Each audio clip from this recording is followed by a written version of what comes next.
Welcome to BBB Sharing. My name is Paris Lape. I am here today with Jeanine Harper, the Executive Director of Greater Richmond SCAN. She's been at Greater Richmond SCAN for 26 years. How are you doing today, Jeanine? I'm doing really well. Thanks for having me. Yeah, thank you for coming out. So you've been at Greater Richmond SCAN for 26 years in the Executive Director position. How did you end up there? I ended up there because I had been volunteering running a parenting group. One of the primary services that we offer is support for caregivers. And I had been volunteering doing that because my whole career has really been about protecting children and strengthening families. And so to that end, when the executive director position became available, it really was my dream job in the sense of it would enable me to be at an organization that was and is still the only one in our area that solely focuses on the prevention and treatment of child abuse and neglect. Wow, really cool. And SCAN has a bunch of different programs for child advocacy. You guys do parent workshops. Go into your programs just a little bit and tell us what SCAN specifically does.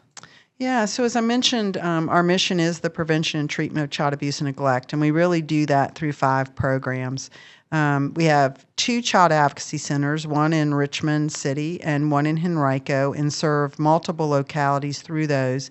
They're based on a national model, and they are intended to help coordinate the investigation, treatment, and prosecution of child sexual abuse cases, physical abuse cases that warrant medical attention for children who witness violence. And why they're so critical is because those investigations, the treatment that's necessary for the child and their non-offending caregivers and for prosecution, it's a complicated process. So they help streamline that we have 2 advocacy centers where children and adolescents can come to receive a trauma-informed, forensically sensitive forensic interview. Also to have family advocates available for the family as they're now navigating not only what's happened, but also the process that will happen as it relates to the investigation, prosecution, and supporting the healing of the child and their family. We also have trauma-focused treatment, which is specialized treatment, mental health treatment, again, for the children, adolescents, and their caregivers. And then finally, we do facilitation of multidisciplinary teams. And that's really critical because we bring together law enforcement, medical providers, Commonwealth's attorney, victim witness, child protective services, and we bring them together so that that child's case can be reviewed in a comprehensive way that means that the child will not have to be interviewed more than once, that the family will know what is going on, and that those that are involved in the investigation and prosecution will get the information they need.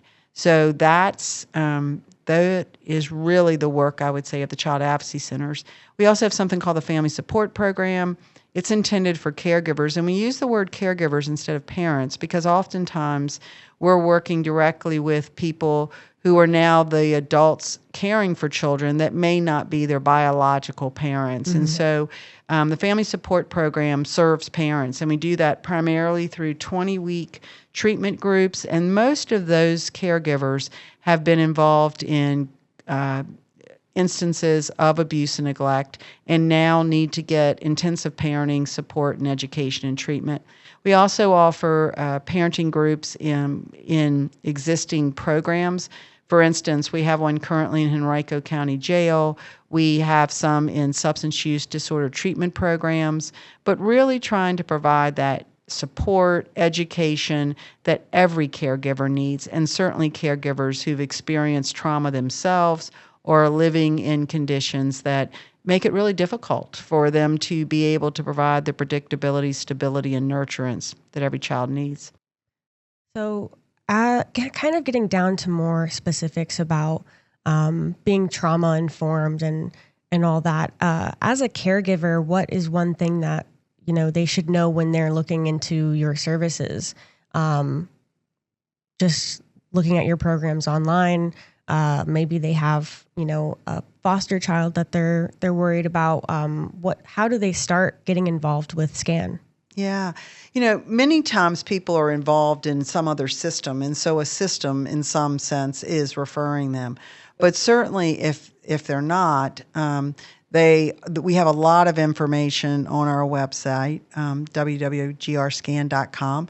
Certainly can always call us, follow us on social media. A lot of what we're doing, we will post, particularly those activities that are more in the prevention side of things. So workshops for parents are always running. We have a wonderful Wednesday place for parents that's virtual that people can just pop on, get questions answered.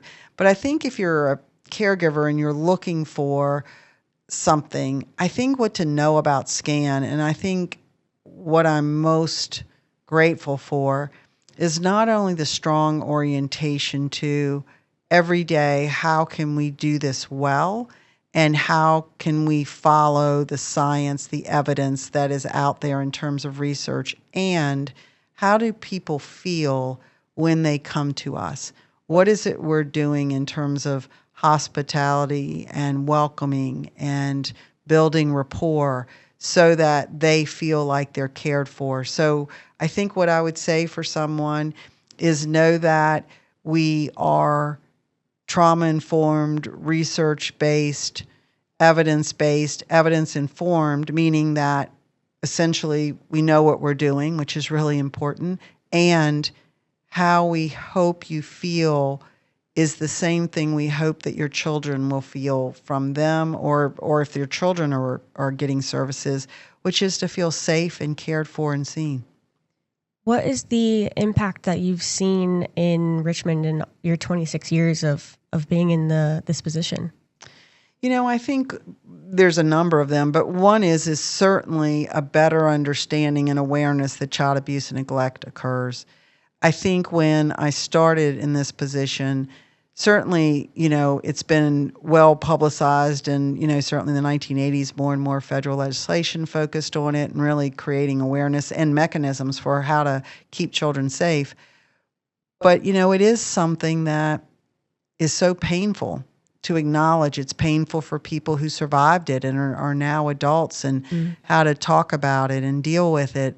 So I think that while most people would say, well, of course child abuse and neglect occurs, I don't think people still, but certainly I think more now, understand it really does happen across socioeconomic lines, in different types of neighborhoods and places and spaces. So I think awareness is key, and I definitely see that increased. And I think a better understanding of believing children and youth when they are having the courage to say something's happened to them.